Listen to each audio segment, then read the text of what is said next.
Le Seigneur soit avec vous. Évangile de Jésus-Christ selon saint Marc. Gloire à toi, Seigneur. En ce temps-là, Jésus parlait à ses disciples de sa venue. En ces jours-là, après une grande détresse, le soleil s'obscurcira et la lune ne donnera plus sa clarté. Les étoiles tomberont du ciel et les puissances célestes seront ébranlées. Alors on verra le Fils de l'homme venir sur les nuées avec grande puissance et avec gloire. Il enverra les messagers pour rassembler les élus des quatre coins du monde, depuis l'extrémité de la terre jusqu'à l'extrémité du ciel. Laissez-vous instruire par la comparaison du figuier. Dès que ses branches deviennent tendres et que sortent les feuilles, vous savez que l'été est proche. De même, vous aussi, lorsque vous verrez arriver cela, sachez que le Fils de l'homme est proche, à votre porte. Amen, je vous le dis, cette génération ne passera pas avant que tout cela n'arrive. Le ciel et la terre passeront, mes paroles ne passeront pas. Quant à ce jour et à cette heure-là, nul ne les connaît, pas même les messagers dans le ciel, pas même le Fils, mais seulement le Père. Acclamons la parole de Dieu. Louange à Seigneur Jésus.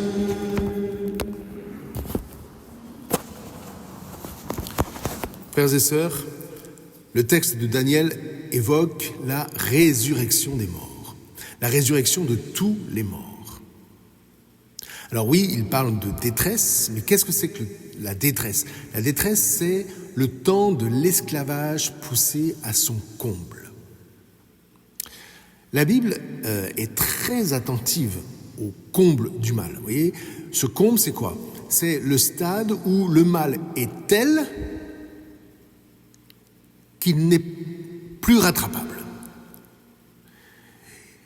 Il a été jusqu'au bout du refus de l'amour, jusqu'au bout d'une convoitise qui a structuré en lui le mensonge, le vol, l'adultère et le meurtre. Ce comble qui a déshonoré père et mère en refusant leur héritage. Ce comble du mal qui renie toute religion, qui dénie à l'être tout droit de regard pour se faire Dieu à la place de Dieu.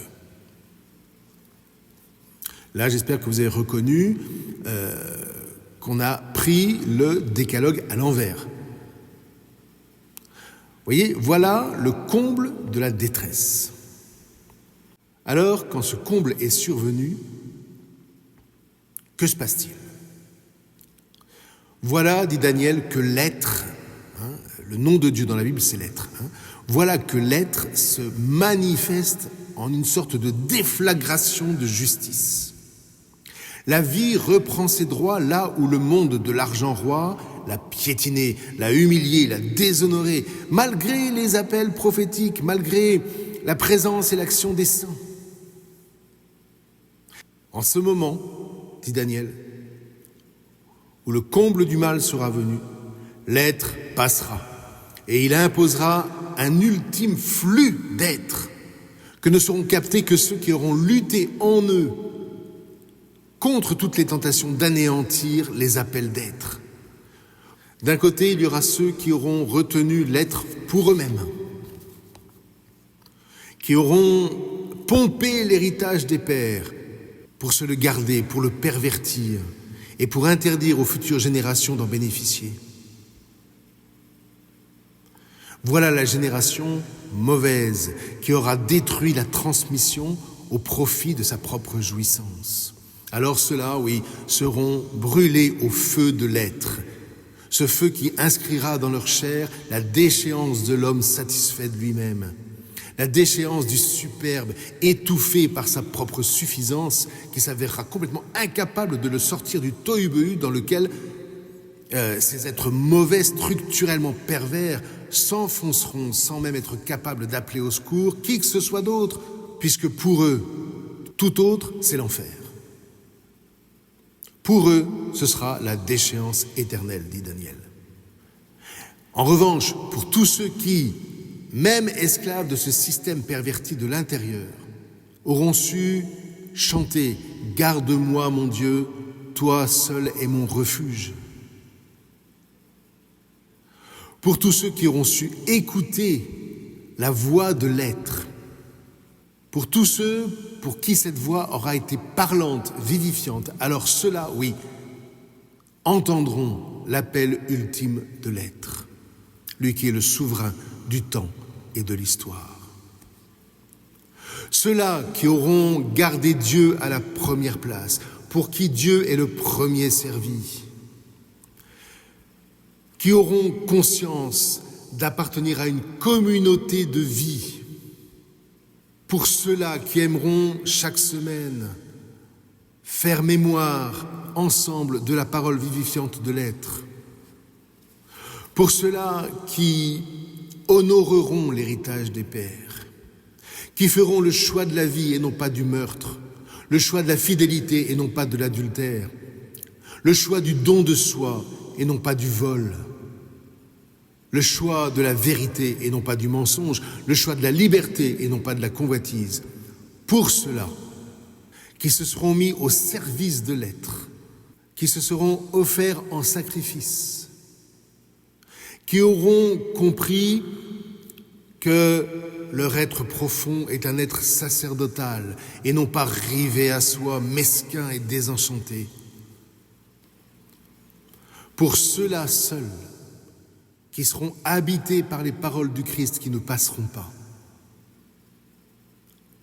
Alors, pour ceux-là, quand passera le souffle de l'être, le souffle ultime de l'être, ceux-là s'éveilleront. Pour ceux-là s'ouvrira la création nouvelle, la création éternelle, qu'ils sauront alors habiter en plénitude. Mais attention, parce que le Christ dit bien, cette génération ne passera pas avant que tout cela n'arrive. En réalité, frères et sœurs, cette manifestation du comble du mal n'est pas à venir, elle a déjà eu lieu. Elle a déjà été vaincue par la croix et par la résurrection du Christ. Ce jour-là, où Jésus s'est fait arrêter, jugé, crucifié, même Jésus n'en savait ni le jour ni l'heure. Mais quand le moment est venu, alors il a respiré le souffle de l'être. Et avec le Père, dans la puissance de leur communion, il a déchiré les ténèbres pour que vous et moi, nous puissions le suivre sur le chemin de la vie, de la liberté et de l'éternité. Voyez, frères et sœurs, c'est tout cela que nous vivons dans cette Eucharistie, qui nous inscrit dans le corps de l'Église. Ce corps de l'Église qui est le corps du Christ, qui est un véritable puits de lumière dans un monde qui nous attend, dans un monde ténébreux, mais dans lequel il y a cette multitude qui nous attend, qui espère, à travers nous, percevoir la lumière vivifiante du Christ. Voyez, frères et sœurs, que cette Eucharistie que nous allons maintenant célébrer fasse renaître en nous, comme chaque dimanche, ce goût de vivre, ce goût de s'émerveiller, ce goût de chanter. Cette faculté de repérer les branches tendres du figuier. Et le figuier, c'est la Torah, c'est un symbole. C'est la parole parlante et vivifiante de l'être. Donc que cette Eucharistie nous garde capable de toujours repérer les branches tendres du figuier pour pouvoir en distribuer les fruits à tous les cœurs qui attendent la révélation des fils de Dieu. Et c'est alors que nous verrons monter vers la Jérusalem céleste cette multitude de témoins chantant la gloire de Dieu. C'est une vocation formidable, frères et sœurs. Cultivons-la, encourageons-la. Soyons vivifiants dans ce monde de mort. Amen.